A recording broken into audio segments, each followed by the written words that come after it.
Quando você tem coisas, as coisas também têm você.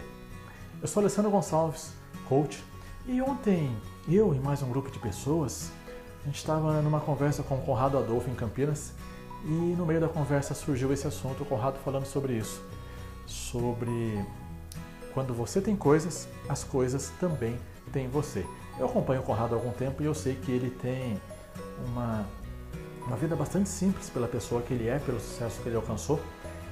E eu, na verdade, por muito tempo na minha vida, eu fui uma pessoa que gostei de ter coisas, ou pelo menos eu quis ter coisas. E eu ainda tenho algumas coisas, talvez numa quantidade além do que eu devo. Algumas você está vendo por aqui, livros, mas é difícil desapegar disso. Às vezes eu quero consultar aquilo, às vezes eu quero reler aquilo, às vezes eu quero pegar aquele. Tem alguns aqui que eu não li, enfim. Mas essa de repente seja uma coisa que valha a pena ter.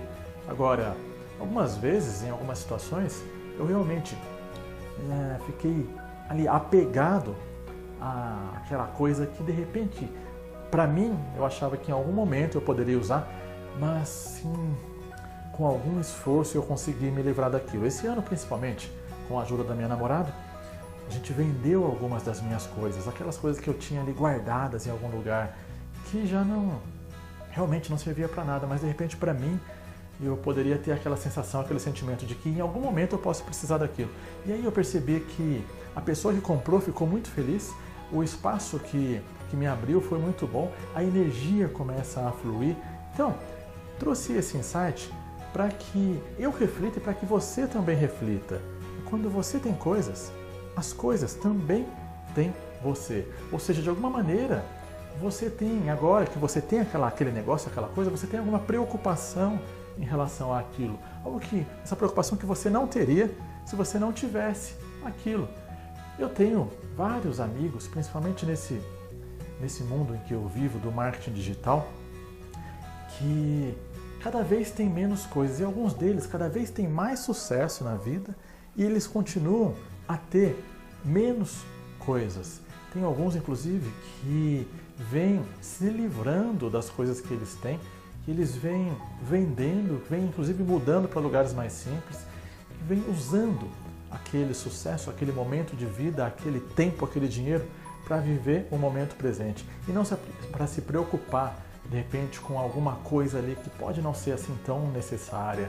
Então, repetindo, eu mesmo já em vários momentos da minha vida, diria que na maior parte do tempo, eu fui preocupado em ter coisas e aí fiquei preocupado com as coisas e de repente isso realmente não é tão bom, de repente não, cada vez mais eu percebo o quanto vale a pena a gente viver o momento presente com o mínimo que a gente precisa e nem sempre com o que a gente quer.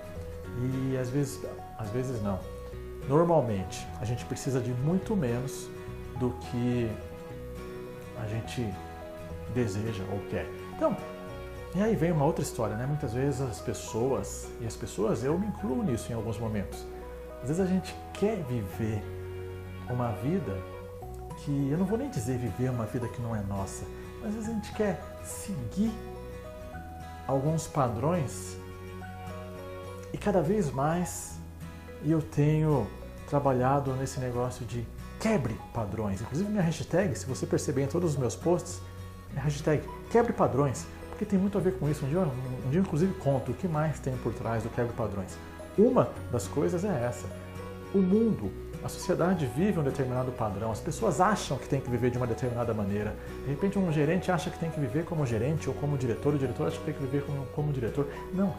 A partir do momento em que cada pessoa começar a perceber que ela tem que viver como ela mesma, que ela tem que ser autêntica, que ela não tem que mostrar nada para a sociedade, coisa que eu cada vez mais, principalmente nesses últimos anos, esse caminho que eu venho buscando, espiritualidade, se você olhar por aqui, a maioria desses livros tem algo ou muito de espiritualidade. E esses são os livros que de repente eu mais gosto nesses últimos tempos. De repente os livros que estão ali no Kindle são os que os que têm a ver com espiritualidade. O retiro que eu vou fazer nesse final de semana tem muito mais a ver com desapego, com espiritualidade, inclusive ele se chama Saindo da Matrix. Brahma Kumari, Serra Serena, procura um pouco sobre isso. Então, vamos lá, para esse vídeo não ficar tão longo, eu só quero que você também pense sobre isso. Quando você tem coisas, as coisas também tem você. Você não precisa de muita coisa, você precisa viver o seu momento, o momento presente. Precisa, de repente, de amor e não de coisas. Precisa de um tempo com a família, precisa de um tempo com as pessoas que você ama, precisa dar um tempo para você mesmo, para você mesmo. Isso é o que importa. Se você achou que esse vídeo pode ser útil para alguém, compartilha, curte o vídeo, assina o canal no YouTube e amanhã eu estou de volta com mais um.